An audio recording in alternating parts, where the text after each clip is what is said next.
ഇത് ലവ് ആണ് എന്ന് നിങ്ങൾ വിശ്വസിച്ചുകൊണ്ടിരിക്കുമ്പോൾ അത് നിങ്ങളെ പതുക്കെ പതുക്കെ തകർന്നുകൊണ്ടിരിക്കുകയാണെങ്കിൽ, hey guys, welcome back to my YouTube channel. ഇന്ന് ഞാൻ സംസാരിക്കാൻ പോകുന്നത് ടോക്സിക് റിലേഷൻഷിപ്സിനെ കുറിച്ചാണ്. ടോക്സിക് റിലേഷൻഷിപ്സ് എന്ന് കേൾക്കുമ്പോൾ തന്നെ നമ്മൾ വിചാരിക്കുന്നത് വയലൻസ് അല്ലെങ്കിൽ ചീറ്റിംഗ്, ടോർച്ചറിങ്, ഇതൊക്കെയാണ് ടോക്സിക് റിലേഷൻഷിപ്സ് എന്നാണ് വിചാരിക്കുന്നത്. പക്ഷെ അങ്ങനെയല്ല, റിയാലിറ്റി അതല്ല. ചില ടോക്സിക് റിലേഷൻഷിപ്സ് സൈലന്റ് ആയിരിക്കും. അതിൽ നിന്ന് ഇറങ്ങുമ്പോഴായിരിക്കും നിങ്ങൾ മനസ്സിലാക്കുന്നത് നിങ്ങൾക്ക് നിങ്ങളെ എവിടെയോ നഷ്ടപ്പെട്ടു പോയല്ലോ എന്ന്. നമുക്കത് സ്റ്റെപ്പ് ബൈ സ്റ്റെപ്പ് ആയിട്ടൊന്ന് നോക്കാം. എന്താണ് ടോക്സിക് റിലേഷൻഷിപ്സ് എന്ന് നമുക്ക് ആദ്യം നോക്കാം. പെർഫെക്റ്റ് അല്ലാത്ത റിലേഷൻഷിപ്സിനെ എല്ലാം നമുക്ക് ടോക്സിക് എന്ന് പറയാൻ പറ്റില്ല. കാരണം റിലേഷൻഷിപ്സിൽ ആർഗ്യുമെന്റ്സ് ഉണ്ടാകാം, മിസ്അണ്ടർസ്റ്റാൻഡിങ്സ് ഉണ്ടാകാം. ഇതൊക്കെ നോർമൽ ആയിട്ടുള്ള കാര്യങ്ങളാണ് അല്ലേ? പിന്നെ എപ്പോഴാണ് ടോക്സിക് എന്ന് പറയാൻ കഴിയുന്നത്? ടോക്സിക് എന്ന് പറയണം എന്നുണ്ടെങ്കിൽ ആ റിലേഷൻഷിപ്പില് ഒരാൾ ഉയരുകയും മറ്റേയാൾ ചുരുങ്ങി പോകുന്നയും അവസ്ഥ ഉണ്ടാവും. ഉണ്ടാകുന്ന അത്തരത്തിലുള്ള റിലേഷൻഷിപ്സിനെയാണ് നമ്മൾ ടോക്സിക് റിലേഷൻഷിപ്സ് എന്ന് പറയുന്നത്. ഒരു ബന്ധത്തിൽ നിങ്ങൾ പോകുന്നത് പേടിയോടെയാണെങ്കിൽ, അതായത് പേടിയോടെ ഒരു ബന്ധം തുടരാൻ നിങ്ങളെ പ്രേരിപ്പിക്കുന്നുണ്ടെങ്കിൽ, പഠിപ്പിക്കുന്നുണ്ടെങ്കിൽ, അത് നിങ്ങൾക്ക് തരുന്ന ഒരു വാർണിംഗ് ആണ്. ആദ്യത്തെ സൈൻ സിമ്പിൾ ആണ്. നിങ്ങൾ തെറ്റ് ചെയ്തിട്ടില്ലെങ്കിലും നിങ്ങൾ തന്നെ സോറി പറയേണ്ടി വരുന്നുണ്ടോ? നിങ്ങളൊന്ന് ആലോചിച്ച് നോക്കുക. അതൊരു ടോക്സിക് റിലേഷൻഷിപ്പ് ആണ്. അതായത് സമാധാനം നിലനിർത്താനും ആ ഒരു റിലേഷൻഷിപ്പ് മുന്നോട്ട് കൊണ്ടുപോകാനായിട്ട് നിങ്ങൾ തന്നെ സോറി പറഞ്ഞ് വഴങ്ങി കൊടുക്കുന്നൊരവസ്ഥ. അല്ലെങ്കിൽ അവരുടെ തന്നെ മൂഡ് ശരിയാകാനായിട്ട് നിങ്ങൾ സ്വയം വഴങ്ങുന്നു, സോറി പറഞ്ഞ് നിങ്ങളുടെ തെറ്റാണെന്ന് ഏറ്റെടുത്ത് സോറി പറഞ്ഞ് വഴങ്ങി കൊടുക്കുന്നൊരവസ്ഥ. ഫോർ എക്സാമ്പിൾ, അയാൾ റൂഡായിട്ട് നിങ്ങളോട് ബിഹേവ് ചെയ്യുമ്പോൾ നിങ്ങളത് ഹേർട്ടായി എന്ന് പറയുമ്പോൾ ആള് പ്രതികരിക്കുന്നത്, ഓ നീ ഭയങ്കര സെൻസിറ്റീവ് ആണ്, ഇത്ര ചെറിയ കാര്യത്തിനൊക്കെ എന്തിനാണ് ഇങ്ങനെ വിഷമിക്കുന്നത്. ഇത് പിന്നീട് നിങ്ങൾ തന്നെ അവരോട് സോറി പറയുന്ന ഒരു അവസ്ഥയിലേക്ക് എത്തുന്നു.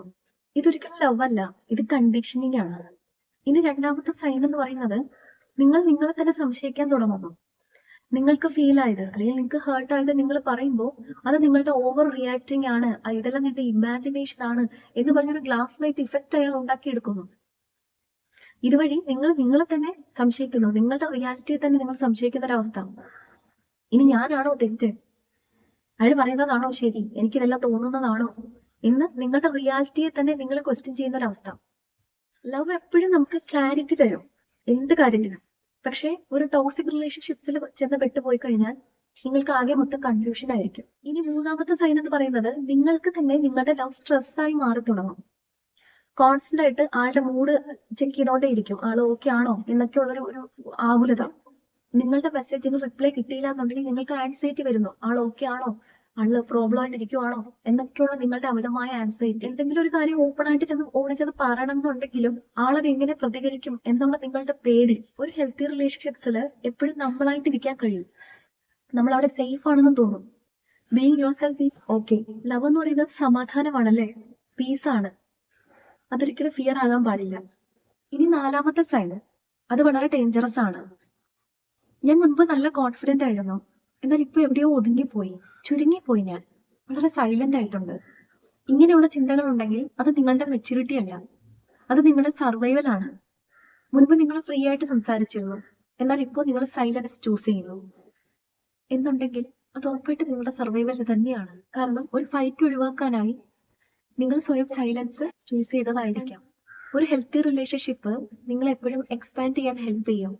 ടോക്സിക് റിലേഷൻഷിപ്സ് ആണെങ്കിൽ നിങ്ങളെ കംപ്രസ് ചെയ്ത് കളയും, ചുരുക്കി കളയും. Why people stay? അതൊരു ബിഗ് ക്വസ്റ്റ്യൻ ആണല്ലേ. എല്ലാം അറിയാറുന്നിട്ടും പിന്നെയും ആൾക്കാർ എന്തിനാണ് ഇതിൽ തന്നെ കടിച്ചു പിടിച്ച് തൂങ്ങി നിൽക്കുന്നത്? പ്രതീക്ഷ, ഹോപ്പ് അല്ലേ, മാറും എന്നുള്ള പ്രതീക്ഷ. ഈ റിലേഷൻഷിപ്സിൽ നിന്ന് പുറത്തിറങ്ങിക്കഴിഞ്ഞാൽ ഒറ്റപ്പെട്ടു പോകും എന്നുള്ള പേടി. പിന്നെ ആ വ്യക്തിയുമായിട്ടുള്ള ഇമോഷണൽ അറ്റാച്ച്മെന്റ്. നിങ്ങളുടെ കുറെ ടൈം നിങ്ങൾ ഇതിലേക്ക് ഇൻവെസ്റ്റ് ചെയ്തല്ലേ, അതും ഒരു കാരണമാണ്. ഒരു നിമിഷം നിങ്ങൾ ഒന്ന് ആലോചിക്കണം, നിങ്ങൾ ഒരിക്കലും സെൻസിറ്റീവ് ആയതുകൊണ്ടല്ല, അവരുടെ പ്രവൃത്തികൾ ഉറപ്പായും നിങ്ങളെ ഹേർട്ട് ചെയ്യുന്നത് കൊണ്ട് തന്നെയാണ് നിങ്ങൾക്ക് വിഷമം വരുന്നത്. ലവ് എപ്പോഴും സ്ട്രോങ് ആയി നിങ്ങളെ വളർത്തുന്നു, എന്നാൽ ടോക്സിക് റിലേഷൻഷിപ്സ് നിങ്ങളെ ചുരുക്കി ഒതുക്കി ഇല്ലാതെയാക്കി കളയുന്നു. ഇത് നിങ്ങൾക്ക് കണക്ട് ആയിട്ടുണ്ടെങ്കിൽ ഒന്ന് കണക്ട് ചെയ്യണം. ഈ വീഡിയോ ഇഷ്ടമായാൽ ലൈക്ക് ചെയ്യുക, ഷെയർ ചെയ്യുക, സബ്സ്ക്രൈബ് ചെയ്യുക, എന്നെ സപ്പോർട്ട് ചെയ്യുക. സ്ലോലി സേഫ്ലി എങ്ങനെ ടോക്സിക് റിലേഷൻഷിപ്സിൽ നിന്ന് പുറത്ത് കിടക്കാം എന്നുള്ള പാർട്ട് 2 വീഡിയോ ഞാൻ ഉടനെ ചെയ്യുന്നതായിരിക്കും. എൻ്റെ ഈ വീഡിയോ കണ്ടുകൊണ്ടിരിക്കുന്നവരോട് thank you so much. Thank U.